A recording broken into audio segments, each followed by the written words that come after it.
الله، السلام عليكم ورحمة الله وبركاته. أسعد الله صباحكم بكل خير، اللهم صل وسلم على نبينا محمد. أصدقاء أبو نهال، أطلب فزعتكم، أتمنى أنكم تدعموني في السناب شات ويعطيكم العافية.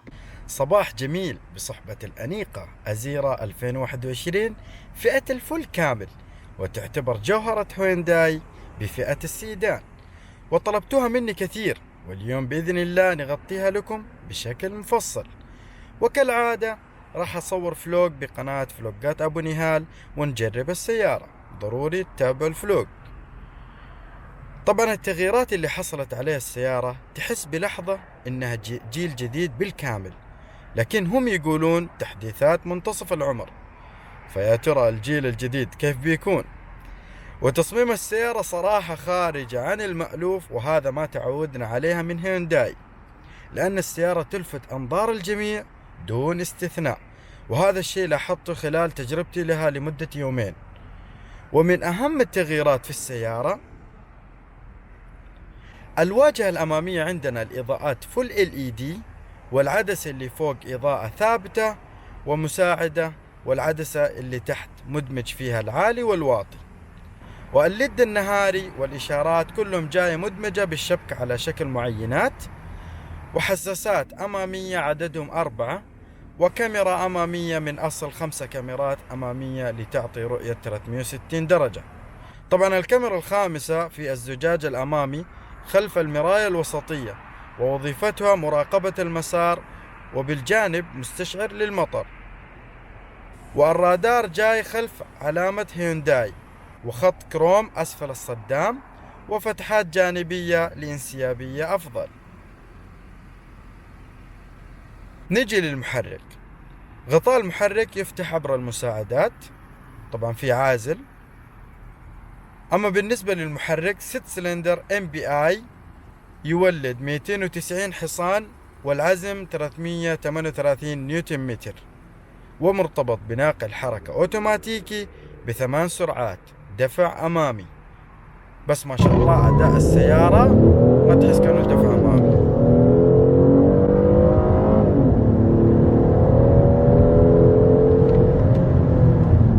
ما شاء الله تبارك الله. ايش رايكم بالتسارع؟ وكصرفية للوقود، اللتر الواحد يمشيها 17.7 كيلومتر، ونوع البنزين أخضر 91، وسعة التانكي 70 لتر تقريبا. طبعا كأبعاد للسيارة، السيارة صارت أطول من السابق وأعرض من السابق، وتقريبا الانخفاض ضغط شوية خاصة من الخلف، فالتصميم جاي كذا طولي مع انخفاض، يعني حتى قصة الشنطة اختلفت. ونجي للجانب. بالنسبة للجنوط جاية بقياس 19 إنش مكحلة بتصميم رياضي، والفئات الأقل تجي بجنوط 18 و17 إنش وبتصميم مختلف. طبعا النص فل تقريبا نفس الجنط، نفس القياس 19 إنش. كفئات السيارة جاية منها 3 فئات، الفول اوبشن نفس اللي معنا، والنص فل والستاندر. والمراية الجانبية تفتح تلقائيا مجرد ما تقرب من السيارة، وفيها خط كروم وكاميرا ونقط عمياء وإضاءة ترحيبية. ومقابض الأبواب فيها خط كروم مع إضاءات ترحيبية للأبواب الأمامية ومع الدخول الذكي. ولو تلاحظون تصميم المثلث اختلف لأن السيارة صارت أطول من السابق. وتانك البنزين جاء جهة السائق. نجي للخلف. لو تلاحظون تصميم جديد بالكامل، صراحة تصميم فضائي ونفس الوقت ملفت للأنظار، وتصميم غريب، بس إنه ما شاء الله تصميم ولا أروع. طيب نجي للخلف. زي ما انتم شايفين الإضاءات فل LED، عندكم الليد هذا ممتد بشكل كامل بالطريقة هذه.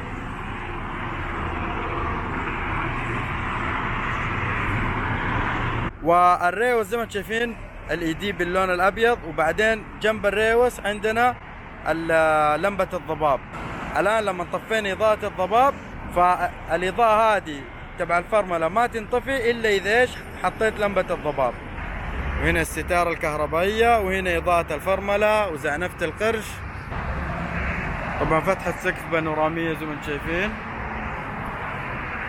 طيب نكمل. عندنا هنا الكاميرا الخلفية، وهنا عندنا خط كروم، وإضاءات اللوحة LED زي ما انتم شايفين. عندنا 4 حساسات خلفية، والشكمان هنا زي ما انتم شايفين هو شكمان واحد، لكن الفتحات مقسمة لقسمين. فئة الفل فقط بالطريقة هذه، أما النص فل والستاندر فتحة واحدة يمين ويسار.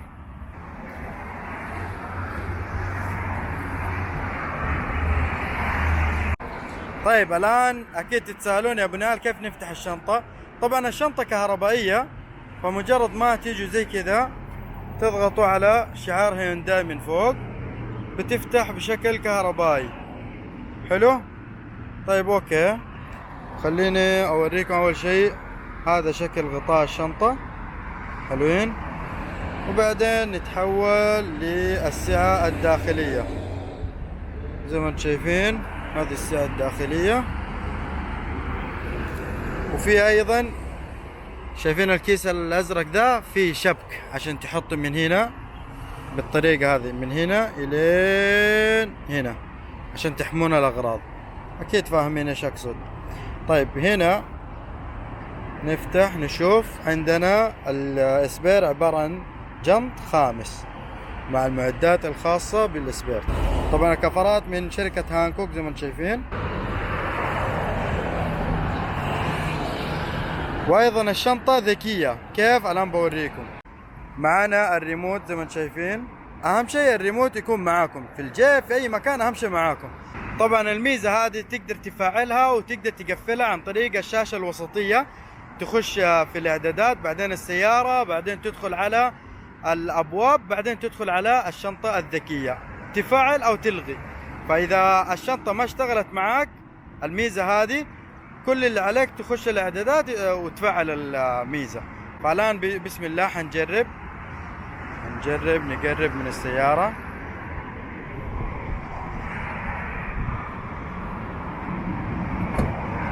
شوفوا ما سويت ولا شيء، الشنطة فتحت من حالها. وبعدين تقفلوا عن طريق الزر. طبعا في حركة، مثلا انت معاك اغراض حلو وتبي تشيل الاغراض، بس بعدين ما يمديك تقفل الباب وزي كذا، فكل اللي عليك انك تضغط على الزر هذا، فكذا الشنطة راح تتقفل، ونفس الوقت الابواب الاربع كلها راح تؤمن. طيب نتحول الان للداخلية ونبدأ كالعادة من الخلف. عندنا ستارة جانبية زي ما انتم شايفين، وبعدين عندنا الربر، وبعدين لمسة من النحاس. التخشيب جاء على شكل كاربون فيبر بس نحاسي، ولمسة كروم، وايضا سماعة. طبعا النظام الصوتي من شركة انفينيتي مع مضخم وكل شيء. وعندنا هنا خط كروم بشعار ازيرا. نفس الوقت هنا عندنا التحكم بالنافذة، طبعا الاوتو للنوافذ الامامية فقط. نيجي للداخل. هذه المقاعد الخلفية، الظهر جاي وصلة واحدة، وايضا عندك ايزوفيكس هنا لتثبيت كراسي الاطفال. طبعا عندك 3 مساند،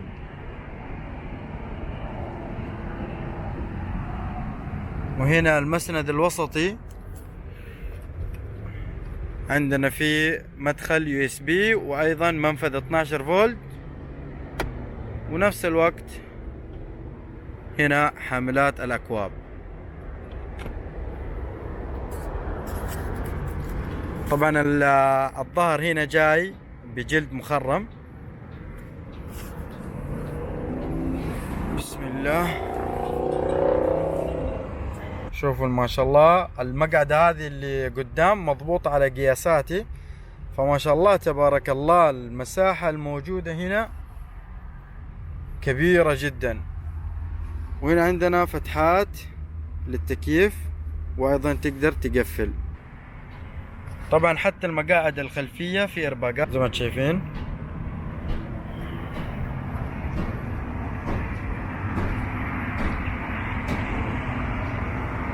طبعا المقاعد الأمامية بتحكم كهربائي مع وجود وسادة للظهر للمقاعد الأمامية سواء الراكب أو السائق. ونفس الوقت هنا الدرج في إضاءة داخلية للدرج، وأيضا الدرج هنا ملبس بالقطيف، لمسات فخامة ما شاء الله تبارك الله. طبعا هنا المنطقة هذه تمام ملبسة بالجلد، وأيضا الخط الكروم هذا نفس الوقت في الليل يتحول لإضاءة ليد ب64 لون. فتحات التكييف جاي بخطوط كروم، وأيضا الطبلون ملبس بالجلد مع تطريز خياطة.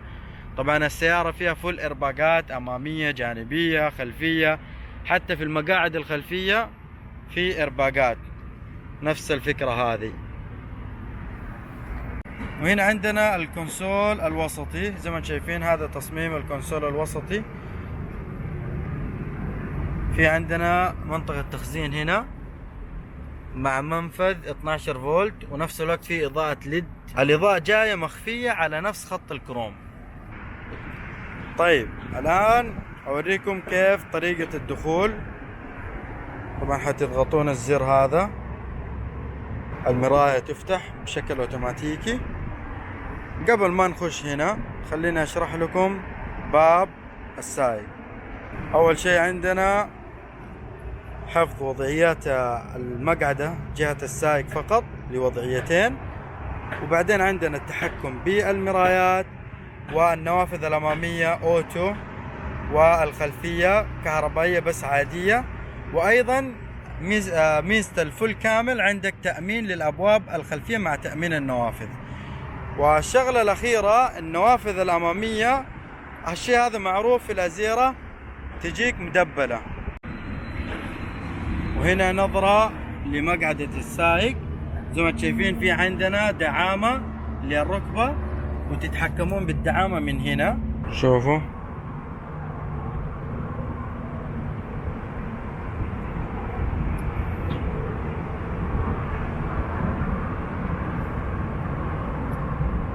حلو. طبعا المقاعد الأمامية فيها تسخين وتبريد.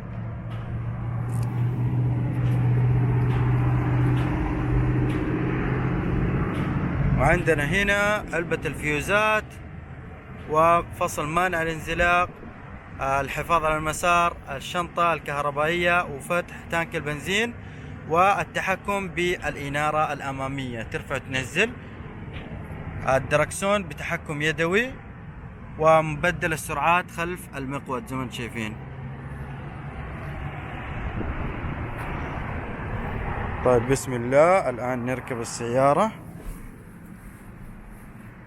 وأول ما تقفلون الباب شوف الحركة اللي بتصير.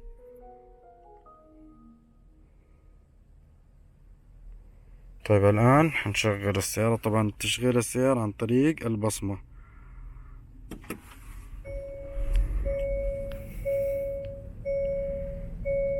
وأهم شيء في الشاشة ايش مكتوب؟ أبو نهال.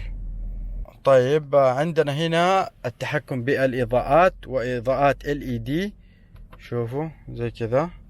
وغير كذا خلينا نفتح فتحة سقف البانورامية. تبغون الفتحة كاملة كذا بالطريقة هذه. حلو. طبعا زي ما قلت لكم السقف شامواه، وهنا عندك شماسة أيضا ملبسة بالشامواه وفي إضاءة. وهنا أهم شيء بيت النظارة. المراية الوسطية تعتم تلقائي، والكاميرا الخامسة هنا خلف المراية لمراقبة المسار. نيجي الآن للشاشة الوسطية، قياسها 12.3 إنش، تدعم اللمس، أبل كاربلاي، أندرويد أوتو، وأيضا في كثير من المميزات والإعدادات من الأشياء الجديدة الآن في السيارات الكورية. أصوات الطبيعة، يا سلام تروق هنا خلاص. بعدين عندك موج البحر.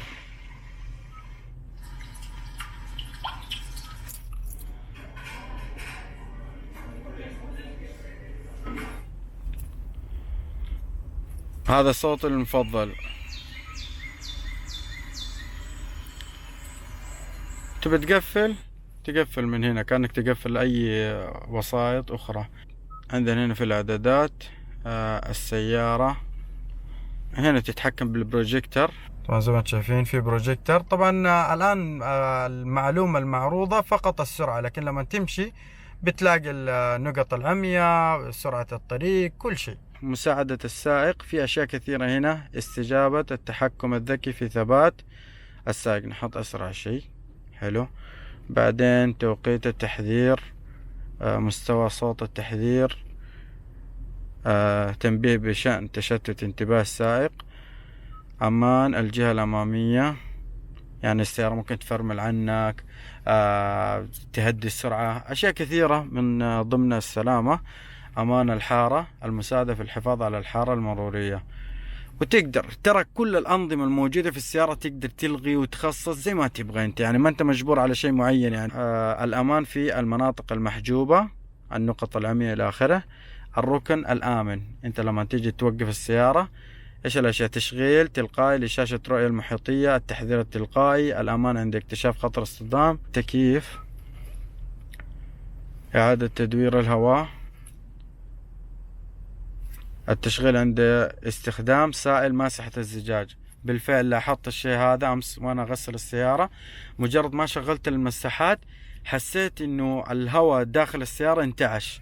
التهوية التلقائية، الإزالة التلقائية للرطوبة في حال وجود رطوبة وزي كذا، السيارة من حالها تسوي لك إزالة للرطوبة. هنا إزالة الضباب أو الجليد. المصابيح هنا عندنا من الأشياء المميزة في السيارة هذه الإضاءات المحيطية، فتدخل كذا. طبعا في الليل بشكل أوضح حصور لكم بالفلوق تشوفونه. هنا تتحكم بالسطوع، وأيضا تقدر تفاعل. مثلا أنت من النوع اللي تتضايق في الظلمة من شدة الإضاءة وزي كذا، تقدر هنا تختار التعتيم، فخلاص أثناء القيادة مجرد ما تعشق على الدي الإضاءة تصير خافتة. اللون هنا تختار الألوان، في ألوان جاهزة هنا تقريبا عندنا 10 ألوان، 1 2 3 4 5 6 7 8 9 10 ألوان جاهزة تقريبا. وبنفس الوقت تقدر أنت تخصص اللون، مثلا هذا اللون المختار، لا تبي تغير من هنا تختار اللون اللي تبغى، 64 لون. هذا الحركة هذه انتوا تحبوها مرة. ايش هي؟ الان لما تحط الاشارة يمين او يسار من الوكالة تجيكم حركة 3 دقات، لا سوي اطفاء عاد يلعب يمين يسار. عندنا هنا نظام الضوء العالي الذكي. هذا النظام كيف؟ انت مثلا حاط على العالي، فمجرد ما تيجي اي سيارة امامك العالي من حالة تنطفي، اول ما تختفي السيارة من امامك على طول تشتغل العالي من حالها. ملائم، نظام الشحن اللاسلكي، شوف من هنا تفصل، المراية التي تفتح تلقائيا، التمكين عند اقتراب السائق، كذا انت مجرد ما تقرب من السيارة المرايات تفتح حتى لو انك ما فتحت الابواب. وهنا عندنا المقعد. طيب اوكي، مجرد ما تضغط كذا يعني اول ما تحرك اي شيء في المقعدة اشعار بيجيك هنا في الشاشة. انت اول ما تبي تقفل السيارة وتخرج الحركة الان هنا عندنا حركة عادية. كيف حركة عادية؟ يعني ترجع المقعدة مسافة بسيطة، تبغى المقعدة ترجع لآخر شيء تضغط هنا كذا أول ما تقفل آخر شيء، أو تقفل أصلا الخاصية هذه. بقية المميزات ما يحتاج أشرح، نفس أي سيارات هونداي. شوف الآن جاني اتصال حلو. هنا في عندنا وضع الخصوصية، أول ما أضغط فقط يظهر الرقم لكن ما يظهر الاسم. ولو لاحظتوا إنه صوت الآيفون طالع في صوت السيارة في سماعات السيارة. بقية المميزات ما يحتاج أشرح، نفس أي سيارات هونداي. أول زمان كان في نغمة خاصة بالسيارة، النغمة هذه كانت مزعجة نوعا ما. الآن ما شاء الله بتسمع نفس صوت نغمة جوالك. وبرضو في نغمات جديدة، وضع الخصوصية، هذه الميزة الجديدة تم تفعيل وضع الخصوصية. نيجي للمنطقة هذه. المنطقة هذه الأزارير هذه اختصارات للشاشة معروفة، وهنا ترفع الصوت وبعدين تضغط ضغطة كده تكتم الصوت. حلو. وهنا تحكم بالمسارات أو الراديو. نيجي هنا المكيف. طبعا المكيف إلكتروني بمناخ مستقل للسائق والراكب. وأيضا عندنا ميزة الأوتو، الآن أغلب سيارات هونداي موجودة فيها الميزة هذه، أوتو 3 2 واحد. حلو. وهنا الشاشة لمس، ما شاء الله الشاشة صافية جدا. ونفس الشاشة تقدر انت تتحكم بدفع الهواء، وايضا في وضعيات دفع الهواء، تبغى الهواء بس من فوق ولا من فوق وتحت. تمام، شوفوا زي كذا. وهنا تقفل الكمبروسر وتشغل من هنا، ومن هنا تقفل المكيف والمراوح وكل شيء من هنا، نظام التكييف بشكل كامل. هنا المزامنة، لو ضغطت الزر هذا الدرجة اللي تحط هنا، تمام، شوفوا مثلا حطيت 17، شوفوا حتى هنا نفس الشيء. لا تبغى هنا مناخ مستقل، الغي الزر هذا وخلاص. بعدين عندنا تبريد وتسخين للمراتب الأمامية. هنا عندنا وضعيات القيادة، شوفوا بوريكم الآن: إيكو، الاقتصادية، الرياضية، سمارت، الوضعية الذكية. الوضعية هذه على حسب دعستك، إذا دبلت الدعسة السيارة تتحول على طول لوضعية الرياضية. كومفورت، الوضعية المريحة. طيب بعدين عندنا هنا تقفل الحساسات من هنا كذا. وهنا عندك رؤية 360 درجة، لازم تحطها على الدي طبعا. الجير قلنا 8 سرعات دفع أمامي، حطينا على الدي. الآن اشتغلت الرؤية 360 درجة. وتقدر هنا تتحكموا بالرؤية، تبغون جانبية، محيطية. وهنا الإعدادات، وهنا السطوع.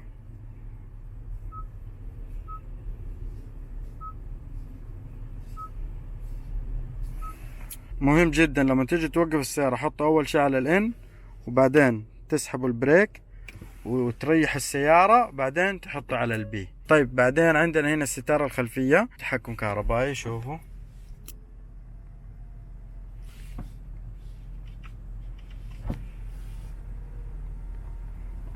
وهنا تبريد وتسخين لجهة الراكب. طيب نيجي للمنطقة هنا، عندنا هنا شاحن وايرلس، حلو. وايضا ايش عندنا؟ منفذ يو اس بي لشحن الجوالات، وايضا هنا منفذ يو اس بي لابل كار بلاي واندرويد اوتو. شكل الجير بالطريقة هذه، ازارير. وهنا زي ما قلت لكم منطقة تخزين. وعندنا هنا البريك الالكتروني، اوتو هولد، حافظات الاكواب. الدرج الوسطي بهالشكل، ملبس بالجلد، مطرز بالخياطة. وتضغطوا من هنا. طبعا اطراف الدرج ملبسة بالقطيف، ونفس الوقت في اضاءة ليد باللون الازرق هنا داخل الدرج. طيب بالنسبة لشاشة العدادات، قياس 12.3 انش، نفس الشاشة الوسطية.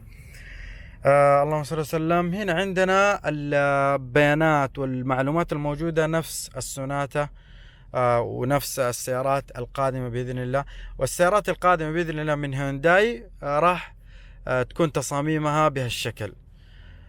طيب خلينا نتصفح شوية الصفحات الموجودة هنا. هنا ضغط الإطارات، شوفوا هنا الجهة هذه، وتقدر تغيرون المحتويات هنا. شوف هنا تضغط اوكي. البروجيكتور تقدر تقفل من هنا. شوفوا قفلنا ونشغل دحين، وشغلنا دحين البروجيكتور، شوفوا اشتغل. طيب بعدين توفير الوقود، معلومات القيادة، المعلومات المجمعة، مستوى الانتباه. وشوف هنا بالبنزين الموجود قديش نقدر نمشي هنا. وهنا السرعة. طبعا بشكل عام هذه شكل العدادات. طبعا هنا ممشى السيارة، وهنا درجة الحرارة. هنا حرارة السيارة، ضغط المحرك، والسرعة، وهنا البنزين. شوفوا الآن قاعد أرجع المقعدة للخلف، فبالشاشة بيجيكم إشعار إنه إيش أنت جالس تحرك المقعدة وبأي اتجاه كمان. طيب نيجي للدركسون. هذا شكل الدركسون، ما شاء الله تبارك الله، تصميمه جميل جدا. لونين، هنا اللون التوفي زي ما حبيتوا انتو، ما عجبكم لون الكرك ابشروا ولا تزعلوا، لون التوفي. المهم، وهنا الاوف وايت. وهنا لمسات كروم حلو. طبعا الدركسون جاي ملبس بالجلد، مطرز بالخياطة، ونفس الوقت القطعة هذه اللي هنا، خلينا اسمعكم البوري. حلو. ايضا القطعة هذه جاي ملبسة بالجلد مع تطريز خياطة. هنا عندنا مثبت السرعة والرادار المتكيف، وهنا تتحكم بالمسافة اللي بينك وبين السيارة اللي قدامك، لازم تكون ماشي بالسيارة. وهنا الدركسون تشغيل القيادة الشبه ذاتية، هنا التحكم بالمثبت. بس في اختلاف بسيط عن السيارات السابقة. الآن في اختلاف بسيط في المثبت هذا. حلو. أول زمان مثلا لما ثبتنا سرعة معينة والغينا السرعة، حلو، ونرجع نفس السرعة كنا نضغط على فوق كذا. هنا لا، هنا تضغط كذا ضغطة، وتبي تكنسل كمان ضغطة. أما تحت فوق فقط لتثبيت السرعة. هنا تشغيل وإيقاف مثبت السرعة. طبعا من هنا تتحكم بالصفحات الموجودة هنا في الشاشة. نيجي ليسار الدركسون، عندنا زر المود، طبعا زر الوسائط الزر هذا، ونفس الوقت تقدر تخصصون الأشياء اللي تبغونها كوظيفة للزر هذا والأشياء اللي ما تبغونها. الأوامر الصوتية، التحكم بالمسارات، رفع الصوت، خفض الصوت، كتم الصوت بالضغط، وهنا رفض المكالمات ورد المكالمات. وعدتكم إني أغطي لكم بشكل مفصل، فأتمنى إني ما قصرت معاكم. فكذا وصلنا نهاية التغطية. أتمنى التغطية نالت على إعجابكم. أقول لكم سبحانك اللهم وبحمدك، أشهد أن لا إله إلا أنت، أستغفرك وأتوب إليك، وكن مبتسما دائما في أمان الله.